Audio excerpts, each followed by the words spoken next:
This video is sponsored by a project I worked on, NIMBLE 5e. Stick to the end of the video if you want to see some sneaky peekies. Have you ever heard the phrase easy to learn, hard to master used to describe a game like chess, Tetris, or maybe even Trackmania? The idea is that a kid could learn these games in just a couple minutes, but you could play those games for 20 years and still learn new tricks every now and then. These are games where a few simple building blocks interact in a way where they create basically infinite possibilities. When I started writing homebrew for D&D, I was under the impression that to be good, a game mechanic needed to be easy to learn, hard to master. That was kind of the only approach I knew, and as it turns out, it was probably not the right approach for D&D. Let's talk about why. If you're new around here, usually I make videos about tips on how to run tabletop RPGs, but today I'm going to talk about how to write good homebrew instead.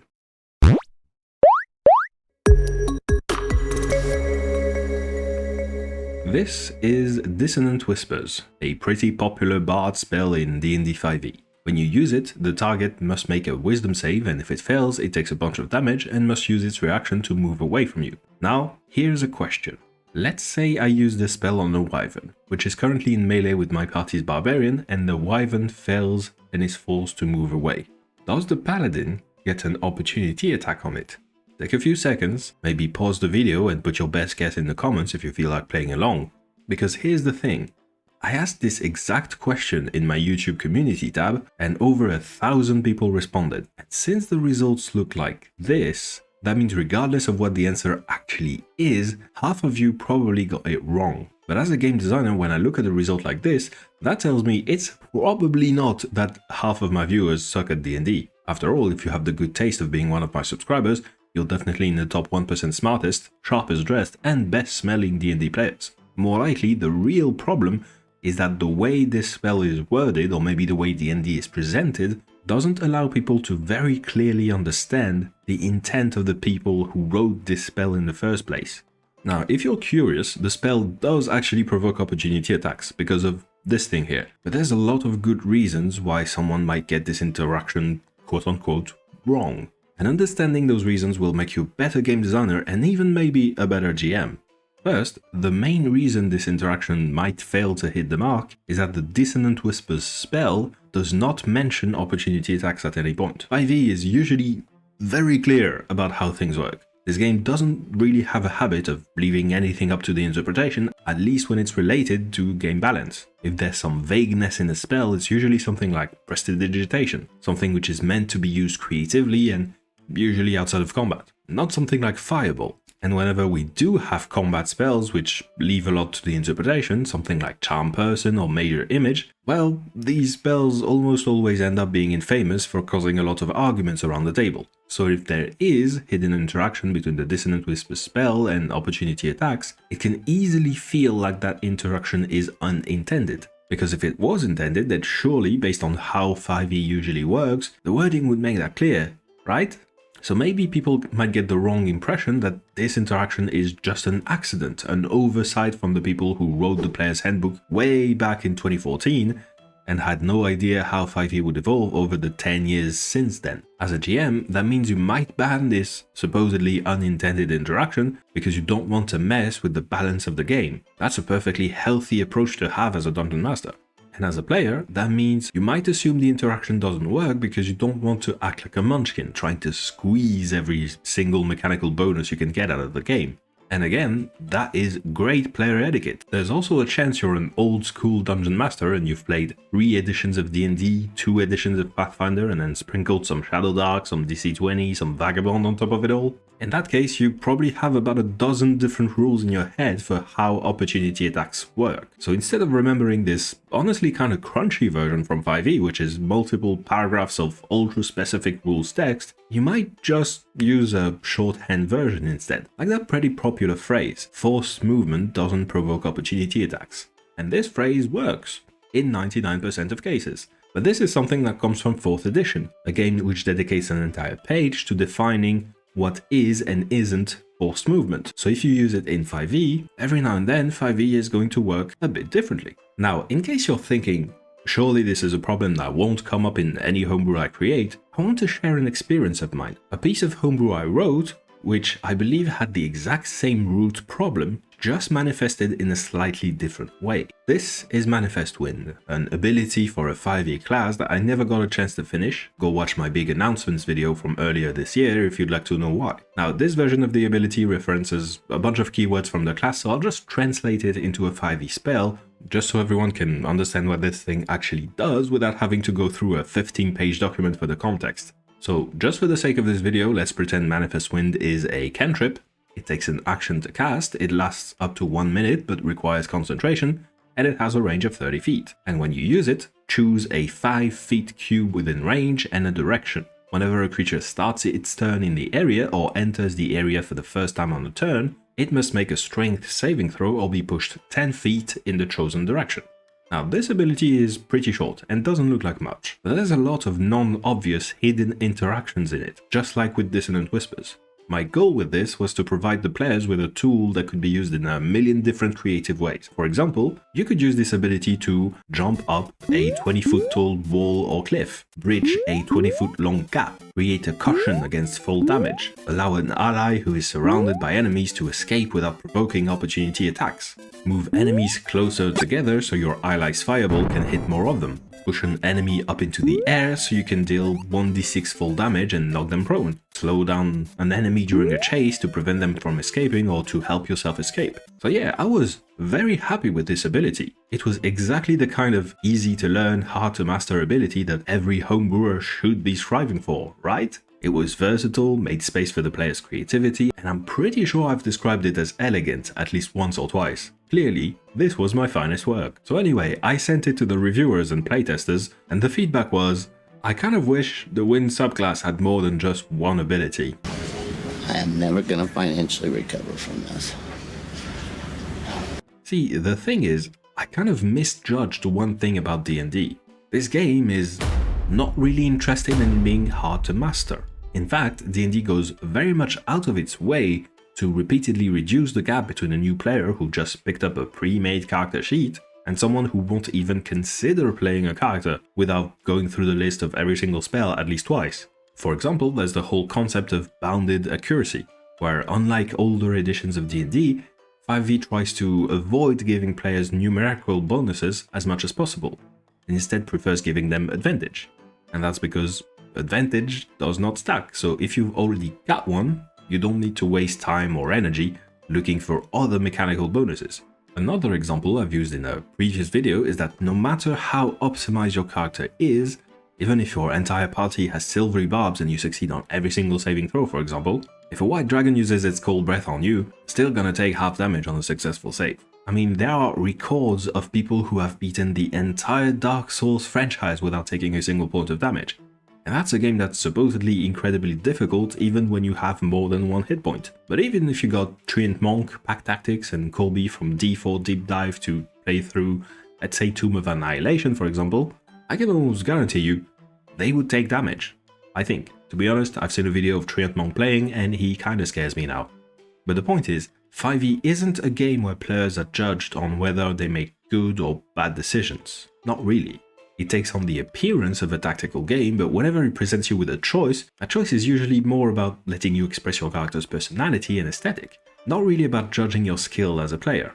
Looking at it a bit cynically, it's almost like the game only pretends to be tactical, so that whenever the heroes inevitably win, it can pretend like it's because you're super smart and super strong, because clearly, you just overcame some very dangerous danger. And that makes you the coolest fantasy hero since Geralt of Rivia, even if you did that by walking towards the closest enemy and attacking them twice, 3 rounds in a row. In fact, this has completely permeated the culture around D&D. In a lot of game designers will tell you, given the opportunity, players will optimize the fun out of a game. That's a quote from Soren Johnson, the person behind the Civilization games. And in 99% of cases, he would be absolutely correct. But there's a reason it took me a year and a half of doing YouTube videos where I systematically drop quotes from famous game designers to drop what is probably the most famous quote from the most famous game designer. Only to do it in a way where I end up saying, yeah, this doesn't seem to apply to D&D. What we saw with this Dissonant Whispers example is that in D&D, given the opportunity to do a really cool combo with their allies, players will absolutely de-optimize the fun out of their game and assume that this cool combo is way too cool to actually be intended. so they won't use it, even though they might have way more fun if they did use it. Now this varies from table to table, of course. And a lot of the fun of homebrew is that you get to take a game and steer it in a slightly different direction than intended. And according to another poll I've run in my community tab, the vast majority of you do like to make at least a little bit of homebrew. But by having a deep understanding of what a game is trying to achieve, it becomes much easier to recognize when that is clashing against what you are trying to achieve. One time I was preparing a session for a game where the party's cleric had run out of spell slots in the previous session, and all she could do was spam Sacred Flame over and over again, which didn't seem super interesting, so to give her something different to do and highlight her character's strengths, I designed a monster in a way where she could very effectively tank for the rest of the party by being the only one in heavy armor. And I figured she might tank even better by using the dodge action or maybe grappling the monster. And that would give her an excuse to do something other than Sacred Flame for a change. Now, doing that just didn't cross the mind of this player, which is fine. She just spent the fight holding Sacred Flames as usual and hoping things would work out. But where it gets interesting to me as a game master and as someone who writes a lot of homebrew is that it did cross the mind of another player at the table. But the etiquette at that table happens to be that you don't tell people how to act during combat. If they want to do something that isn't optimal, you kind of just assume it's for character-related reasons and you just let them be. Let them play their character the way they want to. So even though someone at the table had figured out this little puzzle I had designed for them, this fight became my first ever TPK. And you might be thinking, okay, Kevin's more attractive cousin, but nowadays I heard you're working on a sci-fi game, so at least, since it's a different game, you should be safe, right? Well, I wish that was the case, but even though I present this game, Flarefall, as a very tactical game, way more than 5e is trying to be at least, I still sometimes see the same phenomenon crawl its way into my playtests. For a bit of context, in Flarefall, players have 10 to 15 action points per turn, and attacks cost 3 to 6 action points, depending on which weapon you're using. And there was an ability called Loose Cannon that made it so when you attack at least 3 times in a single turn, you can act all unhinged and intimidate your enemies. What I figured would happen was players would get this ability and realize that they should pick a very light and fast weapon, otherwise they might have trouble actually using this ability. But that is not how players think. How players think is, I want my character to be, let's say, a raider, so I'm going to take the ability called Loose Cannon because it sounds like a good fit for a raider, and then I'm going to pick a big, bulky, pump-action shotgun that I can only fire twice per turn, and then I have to reload it, because in my mind, a raider with a shotgun acting like a loose cannon, it paints a cool picture. At no point does it even cross the player's mind to adapt their character concept to how the game works, because as far as your average player is concerned, when they're building a character, they're not making tactical decisions, they're making character expression decisions. They're trying to find what buttons they can push to transcribe their mental image into a character sheet. So it shouldn't even be possible for the player to make a bad decision, because that would mean the game is telling them that their character idea is not valid. So with that in mind, how do we fix Dissonant Whispers and Manifest Wind and whichever piece of homebrew you came up with that is way too smart for its own good? When I first noticed this little issue with Dissonant Whispers, my immediate thought was, let's just add a sentence to the end of the spell that says the target must use its movement to move away from you, provoking opportunity attacks. This would be kind of the opposite of the Battlemaster's maneuvering attack, which allows an ally to move up to its movement speed without provoking opportunity attacks. I figured the wording already exists, I just have to twist it a bit, and that way it will be really obvious that this interaction is intended. But then, all of 3 seconds later, Kibbles Tasty showed up, someone who, if you're unfamiliar, has way more experience than me writing player-facing options. And he immediately slapped me on the fingers and told me that this is exactly the wrong way to go about it. See, the thing about D&D is that it is what super nerds call an exceptions-based rules system. So the way it works is that it defines a general rule, usually in some kind of a core book, which only needs to be about 20 to 30 pages, and then every single piece of content beyond that, all of the magic items, the spells, feats, subclasses, etc., are not really rules themselves, they're exceptions to that general rule. So for example, the general rule for magic items in 5e is that you can attune to up to 3 of them, but if you're an artificer, you get an ability called Magic Item Adept, which lets you attune to 4 magic items. That's the exception, so it overrides the general rule. But if you add a sentence to Dissonant Whispers which says the target must move away from you, provoking opportunity attacks, then because this sentence is in a spell, that would mean this sentence is an exception. And so people would read that and assume that the general rule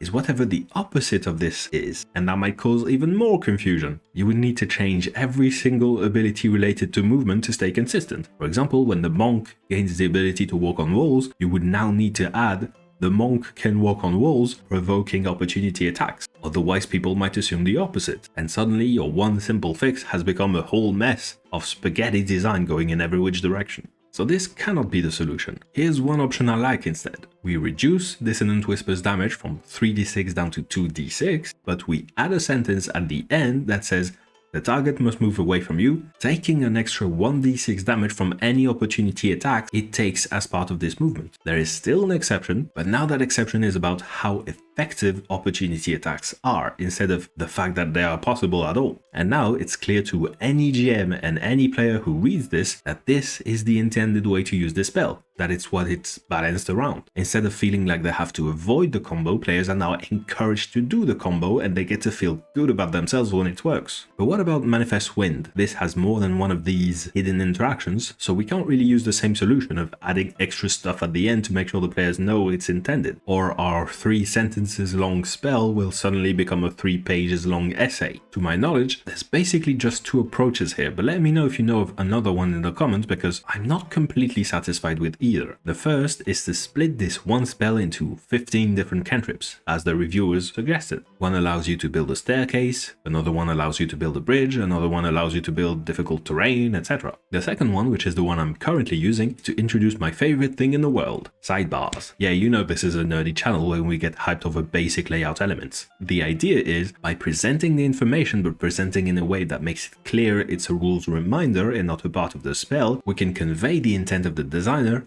without introducing some weird new exception that would confuse everyone who reads it. If you've watched this video all the way here, first of all, thank you, that helps me a ton. But you might also be interested in checking out this channel sponsor, NIMBLE 5e, which is a new heroic fantasy tabletop RPG that's designed to be super smooth to run and is also compatible with every 5e bestiary and adventure that you already own. What I especially like about this game is the way it handles boss monsters. Bosses don't have turns, instead they take one action after each player. So for example, this wyvern can use its wing buffet ability to deal some light damage in an area and knock the players prone. Then on the next player's turn, it can fly up to 80 feet towards a prone creature. And on the next turn after that, it can use Devour to deal massive melee damage. But it only works if the target is still prone. And 2 other players got to act since the target was not prone. So it creates that action movie feeling where the bad guys create a problem and the good guys scramble to find a solution in time. And as I said at the start of this video, I actually worked on this and contributed a few monsters and magic items to the core rules book. So if you'd like to check that out for yourself, use the link in the video description and it will support my channel. That's it for today's video. If you'd like to see that video I mentioned earlier about my big announcements for this year, you can check it out here. Or here's a video that YouTube selected for you. Until next time, have a good one.